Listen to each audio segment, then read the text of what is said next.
Alright, in this video, I want to talk about how the people who are going to go through the time of Jacob's trouble, known as the Great Tribulation, they're going to be wrong about when Jesus returns. They're either going to think he's supposed to show up before he's going to show up, or they're going to think he's going to show up after he actually does show up, because they're going to calculate the times wrong. And I think this is why we are told that no one knows the day or the hour or when he returns, that he comes as a thief, and that you need to be watching. So you'll probably be able to calculate down to the year and even the month, but the actual day and hour, no. And I'll explain. So let's say the rapture happened right now, and then right after the rapture, let's say that's when the 7-year period starts. If I told you 7 years from now, this is when Jesus is going to return, you're going to think, okay, let's just say today happened to be January 1st, New Year's, for us in the West here. You're going to think, oh, 7 years from now, right on New Year's, right? But you would be wrong. Even if, let's say, you started calculating 3.5 years, because you're starting at the point you see the Antichrist claim to be God in the temple. And you're going to think, oh, 3.5 years, let's say he claims to be Antichrist, the God in the Jewish temple on January 1st. So 3.5 years later would bring us right to the end of July, the end of June, the beginning of July. So 3.5 years later, you'd think, oh yeah, that's when Jesus is supposed to return. But again, you'd be wrong. And you may be saying, how am I wrong? I'm doing 7 years and 3.5 years. Well, you're wrong, because when we are told how long this time is, we are told that it's a time, times, and dividing of time, telling us that it's 3.5 years, and then another time, times, and a dividing of time, another 3.5 years, or like it says in Daniel 9:27, it's a week long, or 7 days, a day for a year, 7 years. So you think 7 years, but it also tells us that it's 42 months. Not only that, it also tells us that it's 1,260 days, right? So one half is 3.5 years, 42 months, 1,260 days. The next half, 3.5 years, 42 months, 1,260 days. So you look at that, you realize that if you're using the Gregorian calendar, I figured I'll bring up the paint right now to show. So prophetically, when we're told for the years, we have time. Times is plural, so it's 2, and then we have a half, right? But then we have the second half, which is again 3.5 years. So let's put that other half, and then the other 3 years. So we got a total of 7. Right here in the middle is 2 halves, right? And I'm just going to make it a little bit bigger because I don't know how this is actually showing up on the screen, to be honest. So let's just make it a little bit bigger.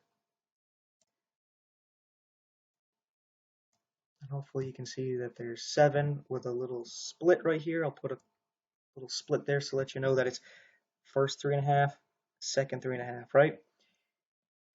Yet when you use the Gregorian calendar, it is not 360 days for a year.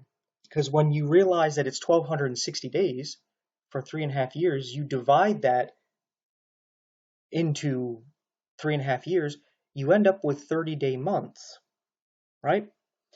So that gives you 360-day years.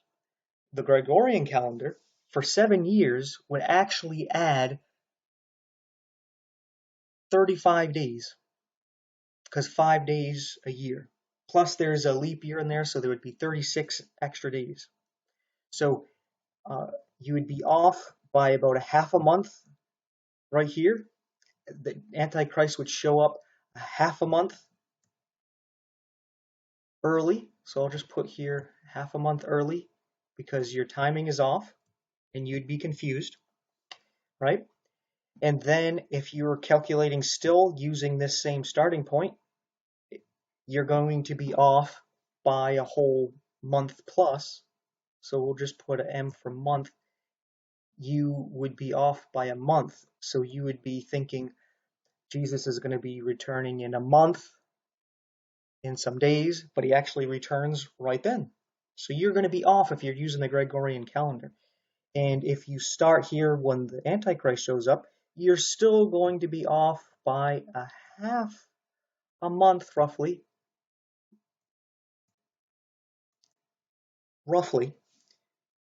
And you're going to be thinking he's going to show up sometime in the future. And then he shows up, right? So if you're using the Gregorian, let's just put the G here, you're using the Gentile Gregorian calendar, you're going to be off. So people might end up saying, you know what, we got to use the Jewish calendar, right? And they might say this once they realize they were wrong about the 3.5 years and they were off by half a month of when the Antichrist was actually going to claim to be God in the temple. So they're going to go, okay, we need to use the Jewish calendar. But there you get another problem. Because see, we're told 42 months, right? The Jews, with their calendar, they have about a 29-day, roughly, month. Sometimes it's about 28 days, right? Sometimes it's 30, based on when they see the slither of the moon, right? So it's not quite a 30-day month. So you're actually going to be early, right? Uh, and you're going to be mistaken. Where I'll just go through it real quick. So if you use with the Jewish calendar, let's just say they're off a day a month, just to keep it simple. That would be 12 days a year. So for the first 3.5 years, you would have about 36 plus the half, so 42 days. You would be 42 days early. So let's do the whole 3.5 years again. So you say you're using the Jewish calendar, and their months are off by a day from the prophetic thing. Yeah, let me make it just a little bit bigger. Line up with the one above it. So we got the 3.5 years. Another 3.5 years. So let's say you're using, we'll put the J for the Jewish calendar here. You got about 42 days that you're going to be early. So you're going to be thinking that just within the first 3.5 years, you're going to be off. So let's put another split right there. You're going to be 42 days early. So you're going to be thinking, so let's just put that there. That's about a month and a half, right? You're going to be about a month and a half early. You're going to be thinking, oh, this is when the Antichrist is going to do his thing. But it's nope, it's a month and a half later that he actually does. And if you still use that same time, but you start with when the Antichrist claims to be God in the temple, you're going to be off by, again, 42 months. You're going to be, or 42 days, my bad, 42 days early. So about a month and a half early, you're going to be saying, hey, well, Jesus should have showed up already, right? So you're, either way, you're going to be off. And if you continue from the beginning using the same calendar, you're going to be off by 84 days, which is about 2.5 months, right? So let's just put 2.5. You're going to be off by 2.5 months. So it's going to be 2.5 months later that Jesus would actually show up, and you're going to be thinking, he delayed his coming. He's not returning, right? So both ways he's going to come upon you as a thief, because you might be one of those people using Gentile calendar, the Gregorian, and you're going to be thinking, oh, I have plenty of time to get right with God.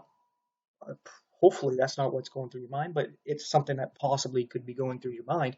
I still have some time, and then all of a sudden, boom, he shows up, and he shows up early, and you're not expecting it, right? We have the E there for boom, early, early surprise, boom, right? But then if you're using the Jewish calendar, you're going to be off because you're going to be thinking he's showing up early by at least 42 days early, right? Roughly. Because there might be a few more days because each month differs because they go by the moon. And it's not quite exactly 29 days each month. Sometimes it's a little off, but roughly a day off from a prophetic 30-day month. They're off. So you might sit there and think, okay, well, this is wrong. He's not returning, right? It was all a lie. You were expecting him and waiting for him, so then you go off and you're like, I'm just going to go with the world, right? And then all of a sudden, Jesus is late on your point of view, but he still showed up. You just got the timing wrong, but your heart's revealed that you were just focused on your timing. You weren't waiting truly on the Lord, because if you truly waited on the Lord, you would have just been like, okay, my timing's off, but I'm still going to wait. But you didn't. Jesus shows up, boom, surprise. Another boom, right? And this is probably why the people aren't going to realize the day or the hour that he shows up. Because even if you use days, things are going to be off. Because if you're using the Gregorian day, well, you think the day starts at noon. Or not, I didn't mean to say noon, midnight. I was going to say noon night. That's weird. But anyway, you know what I mean. Midnight. Like midnight tonight, all of a sudden it's going to be Tuesday. Because right now it's Monday, right? And that's when you're going to say, oh, that's when the day starts, right? And if you're using the Jewish, this is also wrong because you think at sunset or evening.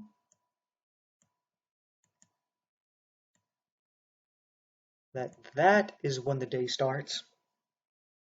So let's say you calculate the days, and you're like, oh, I know right when Jesus is coming, and you're using the Gregorian calendar, and you get to the 1260 days, or if you did put it together, you got 2,520 days, and you calculated each day. You just kept track of each one of those days, which would be pretty crazy. But let's say, I think I overdid that. 2,520. 2,520, yeah. Just making sure I did it right in my head and I said it right, because sometimes I don't always say the number that I actually calculated. So I'm just doing it a few more times to make sure in the video that I record that I said 2,520 days. And yeah, so you may get to that 2,520th day and you're like, okay, here's midnight, right? But he doesn't show up. And you're wondering what's going on. Not only that, it goes to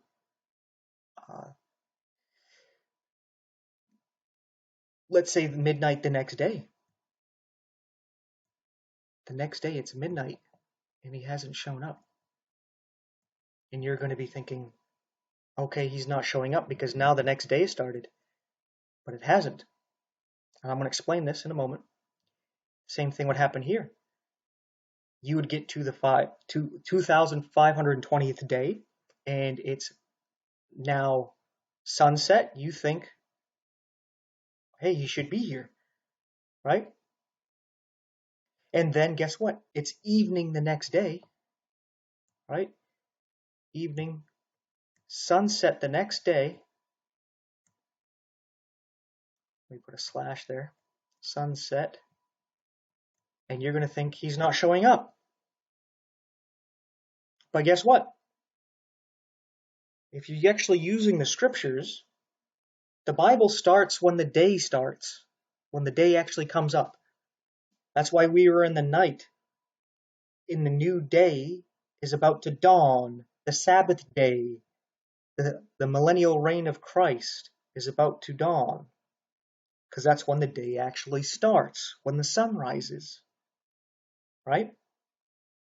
Your life starts with the light and then ends with the darkness of death. Right?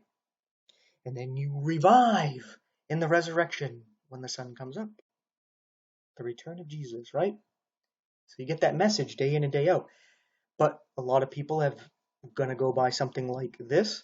So let's say you get to the 2520th day and it's midnight the following day. You think the day has changed, but the next day doesn't start for another 6 more hours, or when sun is going to rise. Let's just say it rises at 6 a.m. to simplify it. So you're going to be 6 hours off because he could actually arrive right before the sun sets on the 2521st day, but you thought it already ended and started the next day at midnight. But you might have realized through this period that you should be using the Jewish terms. And they're using the sun setting starts the next day. So the day starts at night and ends at the next night, right? But then you would be off possibly by 12 hours, right? Because let's say the sun sets at 12 p.m., just to simplify things, 12 hours a night, 12 hours of day. So it ends up being 6 p.m. right here. You think, oh, the day is ended. Nope, because the day started at 6 a.m. and it's not going to end until 6 a.m. the next day, right? Because it starts at sunrise. It's going to end at the next sunrise. So you're going to be off even using the days if you're using the Gregorian or Jewish mindset. So you can see how doing this, people are going to be off. Not only that, when we're raptured, there might be some period of time where things are shut down and not everybody really realize what's going on. And it could be a few days or a week or two where they finally get power back and the internet going again and things going on, and then people realize that the rapture happened. So they're not quite exactly sure when during this period that it happened. So they don't really have a day to start. So they might not have a good start here. They got to estimate, hey, that it was within this couple of weeks that this happened, but they're not quite sure exactly when, right? So they don't have a good starting point. Not to mention, a lot of people might not be thinking that's what happened in the first place, right? So they're probably not going to have that good starting point. So a lot of them might have a starting point of when, like I said, 3.5 years in, because you see this period might not start as soon as the rapture happens. There might be a period of time, an adjustment, something happens for a little bit, and then all of a sudden there's a change, and things are going to be going over into this time of Jacob's trouble. And that could be days, weeks, months, could even be years. I don't think it is. I think it's pretty quick, but I could be wrong. So most of the people, they're going to have to start from when they actually see, if they're able to see, the Antichrist claim to be God in the temple. And during this time, you're probably not going to be in society. You're going to be pretty well outcast. So it's going to be hard to know when that happened, right? And the people who do see it happen, they might not be realizing they should be calculating the time. And if they are, they might not know any of this, and they might be using Gregorian time. They might be using Jewish time. So this information is not going to be out there. So they're going to be off. That's just how it's going to be, right? That's why they either get drunk with the drunkards and think that Jesus is not showing up, or they fall away because they think he should have showed up already. Well, that's what I just said, right? or they think that they got time to mess around because he's going to show up sometime in the future, but they're going to be off, right? And either way, big mistake, right? Hopefully that's not really what's going through people's minds when all this stuff is going on, but you never know. People can be pretty ridiculous. But just to make this clear, generally, prophetically speaking, the day has a 12-hour period of light, a 12-hour period of night. And then the month, prophetically, has 30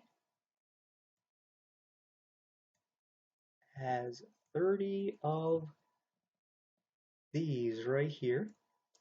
And the year, prophetically, has 12 of these, and it has 360 of these. So if you're using the proper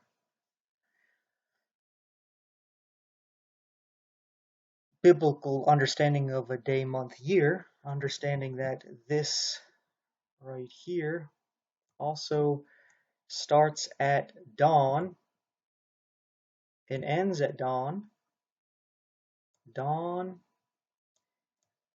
thank you for putting up with this writing here, to dawn.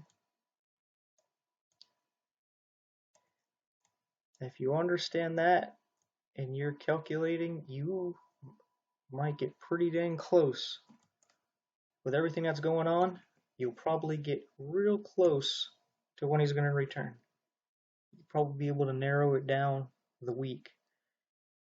Maybe within 3 days or so, you'll be able to figure that out. You might not quite know the day or the hour, but you'll be able to narrow it down pretty well if you're using this right here.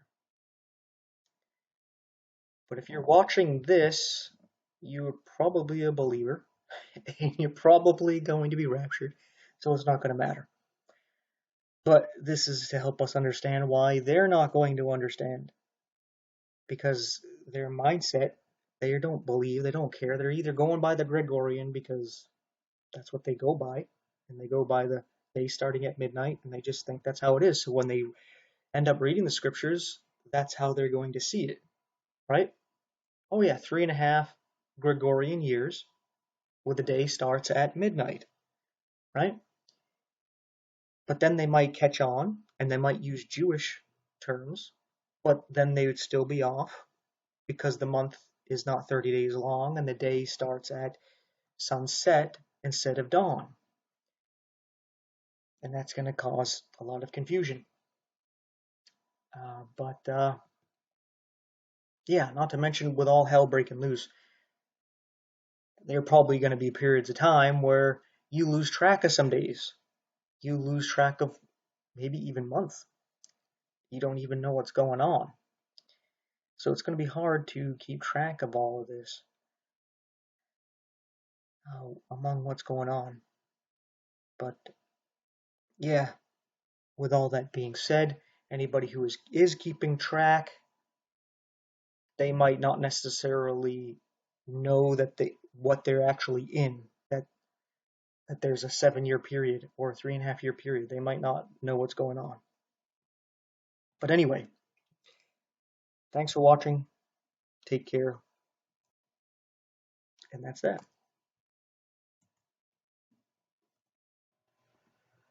Alright, here's the 3 verses that I like to put in all the videos here. Isaiah 34:16, seek ye out the book of the Lord and read, so that Jesus doesn't tell you what he tells the Sadducees here in Matthew 22:29, ye do err, not knowing the scriptures. It's not that you err in error because you don't know the one true church that happens to be your denomination, or that you don't know the fundamental beliefs, or the Nicene Creed, the Apostles' Creed, or whatever creed, or that you don't know the magisterium or the clergy, or you don't know your favorite pastor or priest. That's why you're in error. No, you're in error because you don't know the scriptures. You need the scriptures to test to see whether or not those are correct, whether those are the right traditions, whether those are legitimate clergy, whether that church is actually following God, and whether those creeds line up. Those fundamental beliefs are found in the scriptures.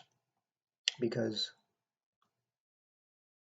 knowing the scriptures is knowing God. Like we read here in John 17:3, Jesus says, and this is life eternal, that they might know thee, the only true God, and Jesus Christ, whom thou hast sent.